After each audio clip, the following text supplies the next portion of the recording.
On the 9th of March, Leicester City put 4 past Aston Villa in a game of Monday night football that was unremarkable other than for the fact that it did little to help Aston Villa's hopes of beating relegation.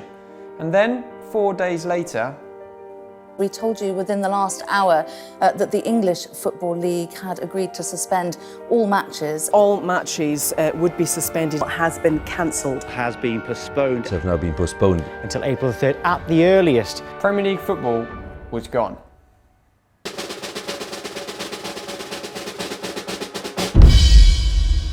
Football, as with pretty much all of everyday life, had come to a complete standstill, and it was all caused by what some were calling coronavirus. Others were calling COVID-19. And suddenly it didn't matter that Liverpool were out of the Champions League, or that Manchester City had a European ban looming, or that Norwich sat bottom facing a relegation that would cost them £50 million. No, football was an irrelevance in the midst of a rapidly escalating public health crisis. The Department of Health has announced in the last half hour that 14 more people across Britain have died after testing positive for coronavirus. It brings the total number of deaths here in the UK so far to 35. It's gone up to 104 now. 422 patients who tested positive. 759. 1,019. 3,605. 4,313. In the 7th week of the lockdown, the United Kingdom has now recorded Europe's highest number of deaths linked to coronavirus.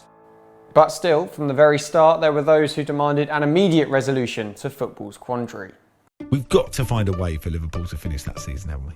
Yeah. I mean, I am here for the social media meltdown if they don't get the title. Right? I'm here for it. You have to finish it if it's possible, because of all the people say, oh, just void it. That gets rid of all legal action, but it doesn't. So I just think for everyone to be safe, it's all about your health. Just cancel the games, the Premier League games, all the league games, cancel them.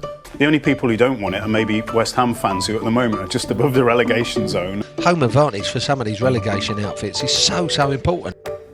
And while any and all of the suggested solutions were valid, it was becoming a little bit difficult to separate the message from the messenger, and more specifically the messenger's attempts to protect his or her team's own interests. Still, nobody seemed to be getting their messaging quite as badly wrong as the Health Secretary, who, amid rising cases of the disease and rising shortages of PPE and testing facilities and all the rest, decided to target Premier League footballers during one of the government's press briefings. I think that everybody needs to play their part in this national effort, and that means Premier League footballers too. Given the sacrifices that many people are making, including some of my colleagues in the NHS who've made the ultimate sacrifice of going into work and have caught the disease and have sadly died, I think the first thing that Premier League footballers can do is make a contribution, take a pay cut and play their part. It was then revealed that Jordan Henderson was leading a bunch of Premier League captains in raising a fund for the NHS to fight coronavirus. So not only were Premier League footballers pulling together in the spirit of this nebulous national effort, they also seemed to be doing Matt's job for him. But Matt Hancock won't be the only thing that Jordan Henderson is carrying this year, because it's surely only a matter of time before he lifts the Premier League trophy too. Even in those early days with 9 games still left to play, nobody really doubted whether Liverpool deserved to win the league. No, the real drama was at the bottom of the table. There were 6 teams in the mix and several months of dead time, so we decided to enlist the help of our roaming reporter Tom Bedell, who met with some fans most concerned about the threat of relegation. And when I say met, I of course mean video called. Well, Vinny, firstly, what was your initial reaction when all of this kicked off a few months ago and the Premier League hit pause on the season? I think, like everyone, when it hit pause, because there was no indication of where this was going to go, I just thought the season would be delayed and we'd come back and it'd just be extended. West Ham were playing Wolves, I think on the Sunday, and it was Thursday and the game was still continuing. So I don't think, unless that had happened with Mikel Arteta, I don't think that the games that weekend would have been cancelled. So, but it's like anything, it takes something bad to happen before any reaction, any action is really taken. I mean, no one wants to see a season just stop dead in its tracks like that. I don't think that anybody alive has seen that happen before. Other than, a couple of people who've had a fantastic innings back in World War II. But yeah, it kind of came out of nowhere, didn't it?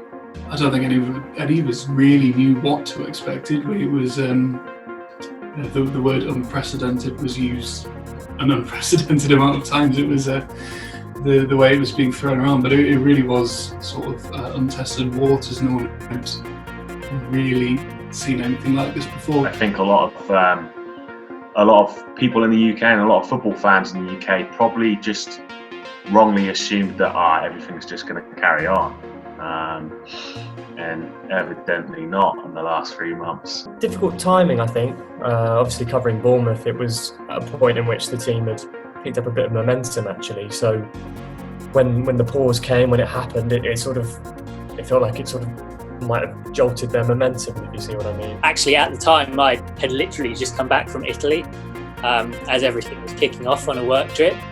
And, you could see from there things were starting to get a bit serious. I was actually right in Milan where, the virus was getting everything worse. And, as I said, it was a bit of a shock that, the world was suddenly coming to a halt, but at the same time it was, completely understandable. Of course, there were bigger problems at hand, but slowly football started venturing towards a return to normality. On the 6th of April, Bundesliga clubs returned to training, while in Belarus they hadn't even bothered stopping.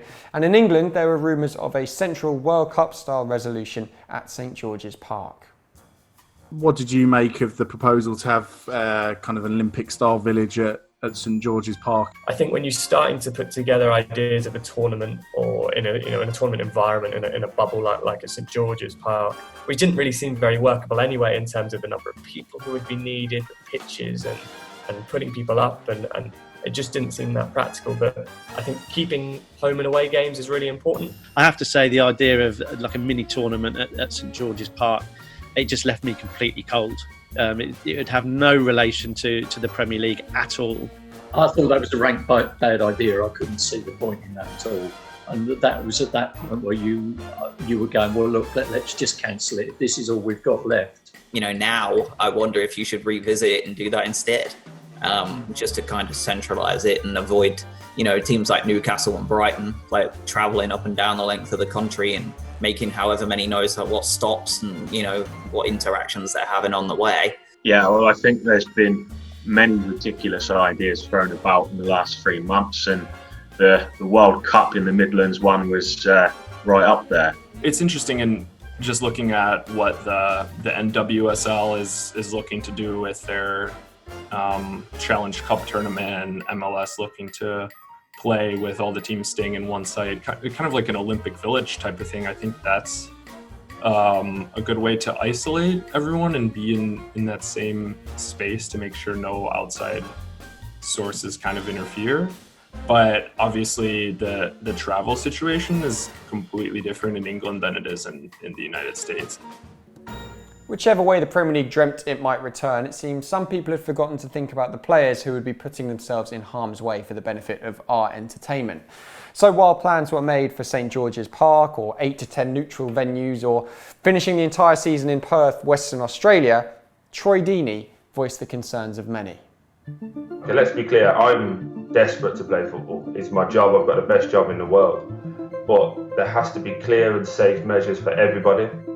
This virus isn't made up. People have been dying at a scarily high rate, and Troy is literally just looking out for his family. And if that means Troy doesn't play the rest of the season, but he keeps his family safe, then fine with me. I don't know why that would be a problem for anybody.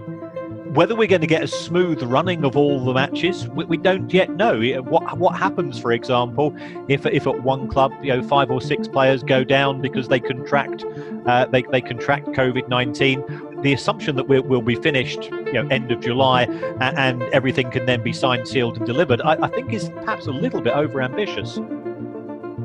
It's well known that the virus affects black people more. So, players like Deeney and Mings who have voiced their concerns, I believe, are well within their rights to do so.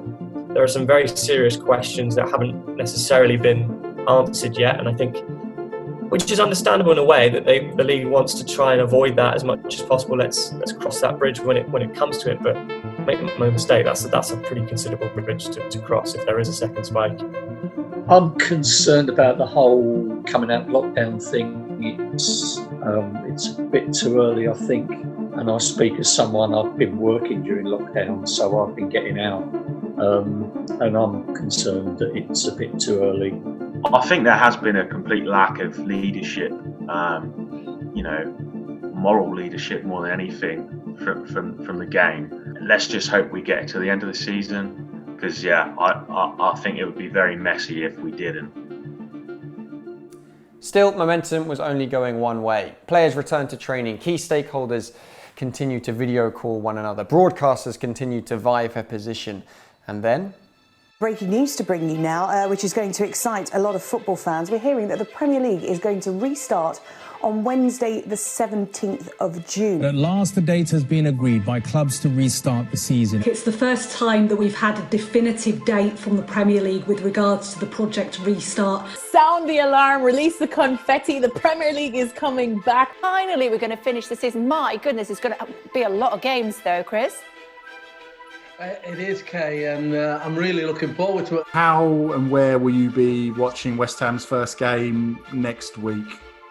Same as everyone else, really, from the comfort of my own home.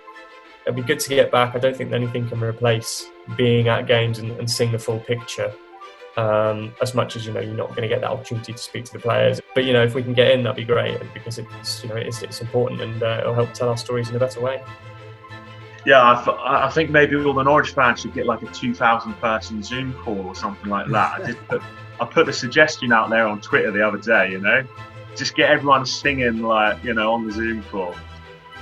It will feel like a pre-season friendly, but we know it's going to be an incredibly important, whoever it's against, an incredibly important game, and 3 points could change our season. So it's going to be very, very strange, very strange. And the referee's not going to be able to hear my insults either, which is going to be equally disappointing. I think sort of once things start get rolling again and we get used to it, that sense of sort of, enjoyment and stuff will come back. My view is I'll be one of the first people there. I appreciate, I'm practically at an age where I am at a higher, slightly higher risk than others, but that's a risk I'd be prepared to take. Football is this crazy emotional love affair, which we've had throughout our lives, and if you love something, you want to be close to it. So there we are. After months of speculation, consternation, deliberation, the Premier League is back, and 3 of 6 teams will go down, costing each an estimated £50 million. Whatever happens, there's no denying that a 100-day build-up to the Premier League's final act has made for one of the strangest seasons of all time, and it's not even close to being done yet.